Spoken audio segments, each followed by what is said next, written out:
शेबी grammar school, Montessori matric English medium.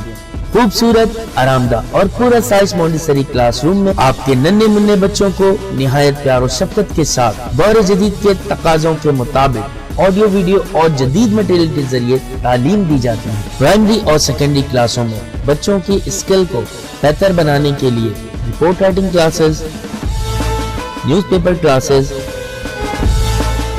Science activity, presentation classes और practical पर भी खुसूसी तवज्जो दी जाती है, जिसके जरिए बच्चे थ्योरी के साथ साथ अमली महारत भी हासिल करते हैं। कराची की सतह पर स्पोर्ट्स और तालीमी मैदान में मुख्तलिफ अवार्ड का वसूल स्कूल की मेहनत और महारत का मुंह बोलता सबूत है। मैट्रिक में 100% रिजल्ट और बोर्ड में कई सालों से मुसलसल position.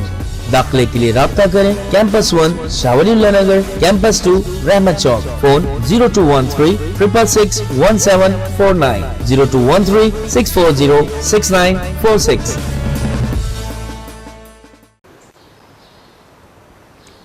Class 9 and 10 physics chapter number 1 start कर रहे हैं हम।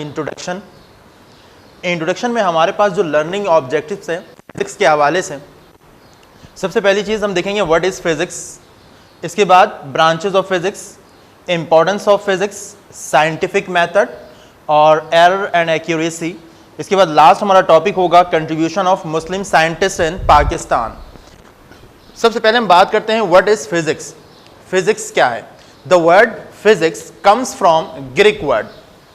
ये एक लातीनी जबान का लफ्ज़ है, यानी कि ग्रीक वर्ड से क्या किया गया है? अखज़ किया गया है। ग्रीक वर्ड, वो वर्ड कौन सी है आपकी? फिजिकोस। लफ्ज फिजिकोस से ड्राइव की गई है फिजिक्स, जिसके मीनिंग है नेचुरल।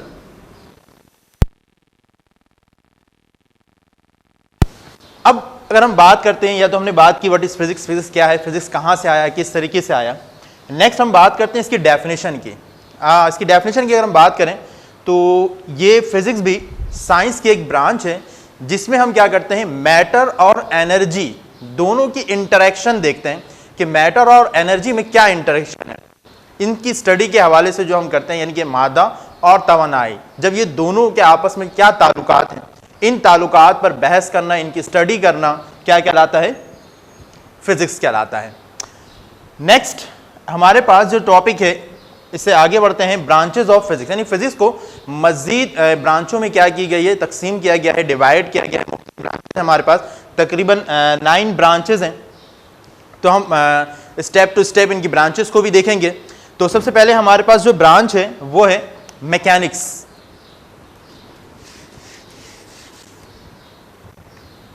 यानी फर्स्ट ब्रांच है हमारे पास है मैकेनिक्स।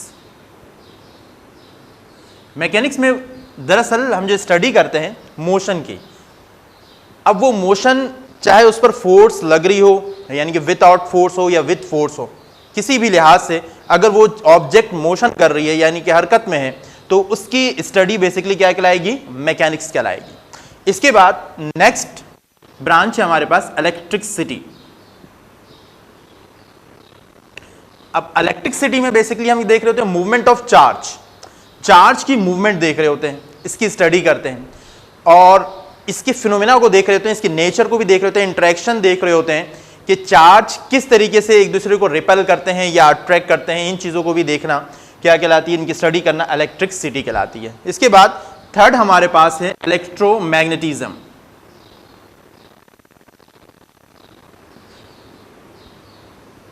इलेक्ट्रोमैग्नेटिज्म यानी कि इसमें दो चीजें ऐड हो गई हैं आपके पास, इलेक्ट्रो यानी कि इलेक्ट्रिक और मैग्नेट यानी कि इलेक्ट्रिसिटी और मैग्नेटिज्म, यानी इन दो चीजों को मिलाकर बनाया गया इलेक्ट्रोमैग्नेटिज्म। यानी कि इसमें इलेक्ट्रिसिटी भी इन्वॉल्व हो रही है और मैग्नेट यानी कि मकनातीस। अब स्टडी क्या है? बेसिकली इन दोनों की इंटरेक्शन, इन दोनों के दरमियान क्या इंटरेक्शन है, इन चीज को समझना, इनकी स्टडी करना क्या कहलाता है? इलेक्ट्रोमैग्नेटिज्म कहला रही है। इसके बाद नेक्स्ट हमारे पास है फोर्थ स्टेट फिजिक्स।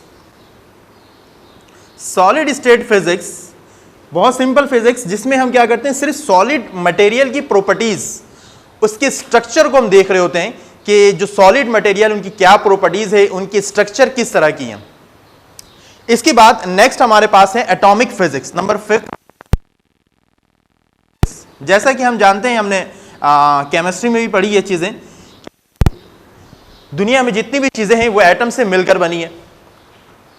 तो एटॉमिक फिजिक्स में बेसिकली हम यहां पे क्या स्टडी कर रहे होंगे, एटॉमिक फिजिक्स में हम देख रहे होते हैं स्ट्रक्चर ऑफ एटम, एटम के स्ट्रक्चर, उसकी प्रॉपर्टीज, उसकी स्टडी करना, उनकी प्रॉपर्टीज को, उनके स्ट्रक्चर को फिजिक्स में। तो ये क्या कहलाता है, आपका एटॉमिक फिजिक्स कहला रही है। इसी तरीके से आपने ये भी पढ़ा, एटम के हवाले से जब आपने पढ़ा था तो उसमें एक चीज हमने पढ़ी थी, न्यूक्लियर, न्यूक्लियस पढ़ी थी हमने। तो एटम के अंदर क्या मौजूद होता है, न्यूक्लियस। एटम के अंदर जो न्यूक्लियस है उसकी स्टडी क्या कहला रही है, न्यूक्लियर फिजिक्स कहला रही है। इसके बाद नेक्स्ट हमारे पास है प्लाज्मा फिजिक्स।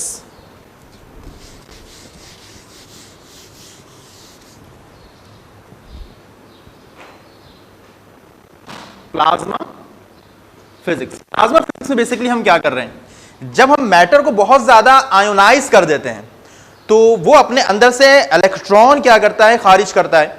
तो वो जो इलेक्ट्रॉन है, उस इलेक्ट्रॉन की स्टडी करना क्या कहलाता है, प्लाज्मा फिजिक्स कहलाता है। इसके बाद नेक्स्ट हमारे पास है बायोफिजिक्स।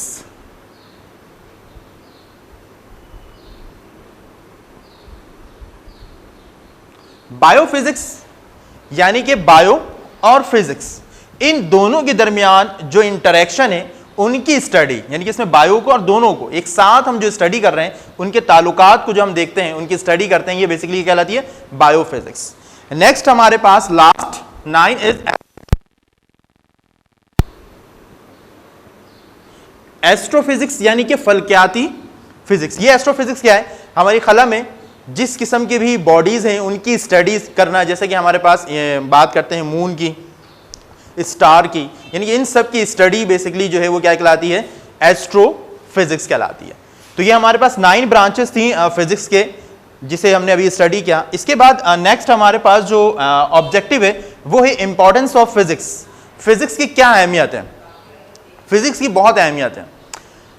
आप देखें तो हम बहुत सारी चीज़ें यूज़ कर रहे होते हैं, इलेक्ट्रिक फैन यूज़ कर रहे हैं, बल्ब यूज़ कर रहे हैं, मोबाइल यूज़ कर रहे हैं, कार यूज़ कर रहे हैं, ट्रेन, एरोप्लेन यूज़ कर रहे हैं। ये बेसिकली क्यों यूज़ कर रहे हैं, ये बेसिकली हमारे लिए हमारी ज़िंदगी में आसानी पैदा कर रही हैं।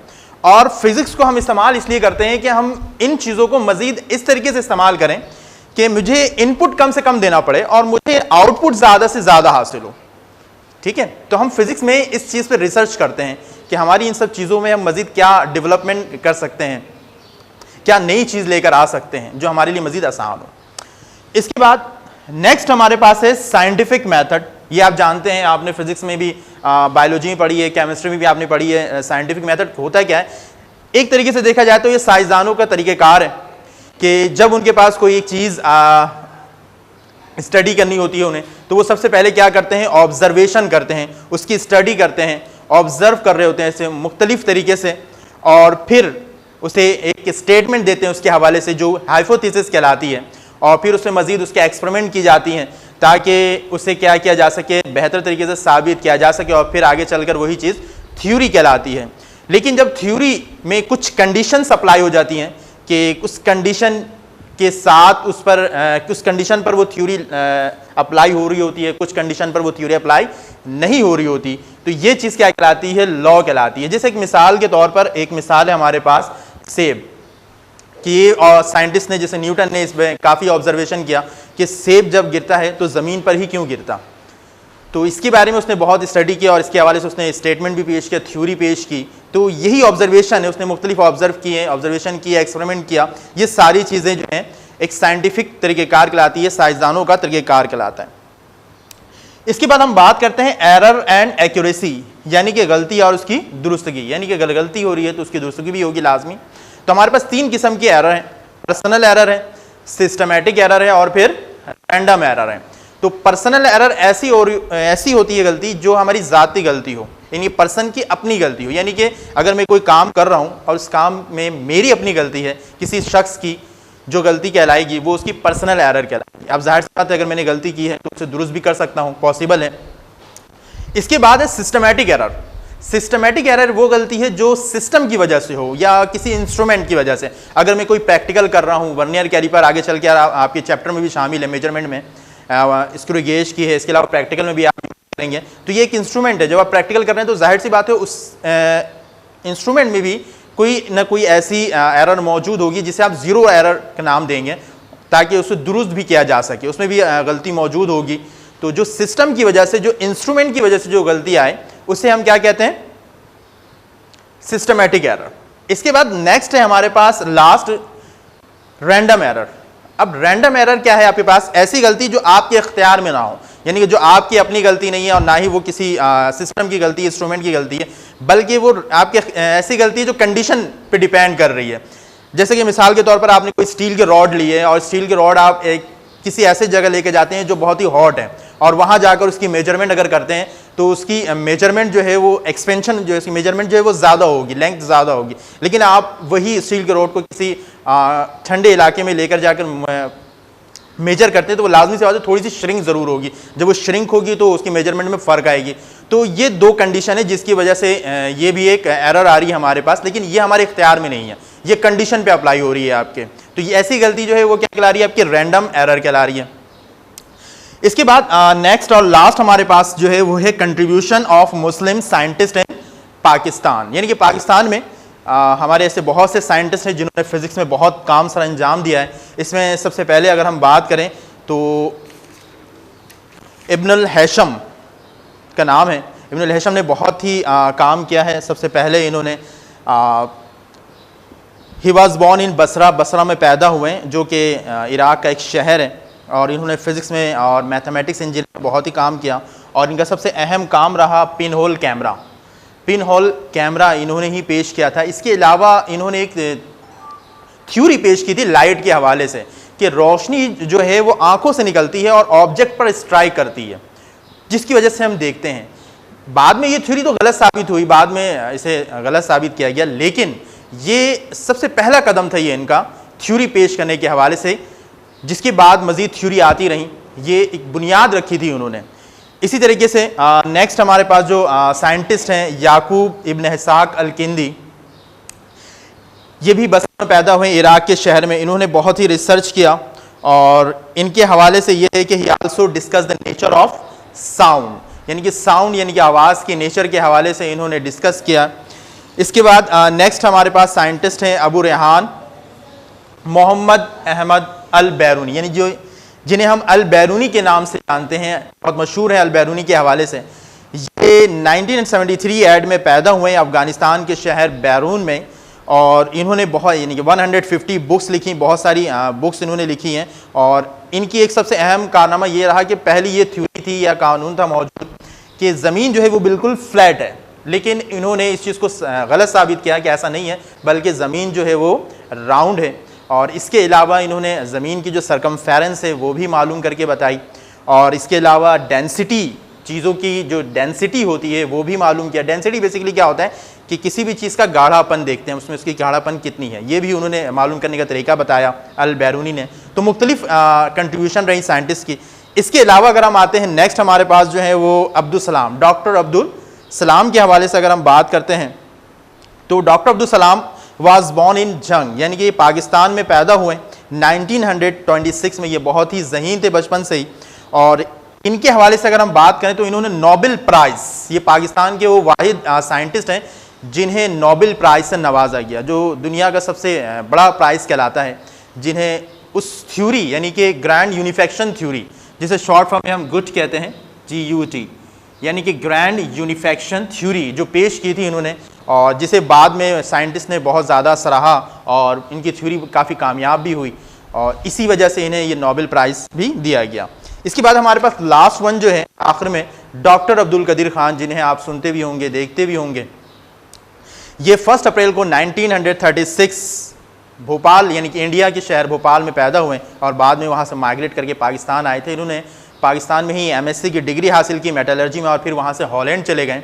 लेकिन चूँकि पाकिस्तान से काफ़ी ज़्यादा मोहब्बत रखते थे, वापस आए और उन्होंने एक रिसर्च लेबॉर्ट्री कायम की जो उन्हीं के नाम से आज भी मौजूद है, और अगर हम देखें कि इनकी सबसे अहम जो कंट्रीब्यूशन रही है वो इन्होंने पाकिस्तान को एक न्यूक्लियर स्टेट बनाने में बहुत ही अहम किरदार अदा किया था, एटमी ताकत बनाने में बहुत अहम किरदार अदा किया था पाकिस्तान को।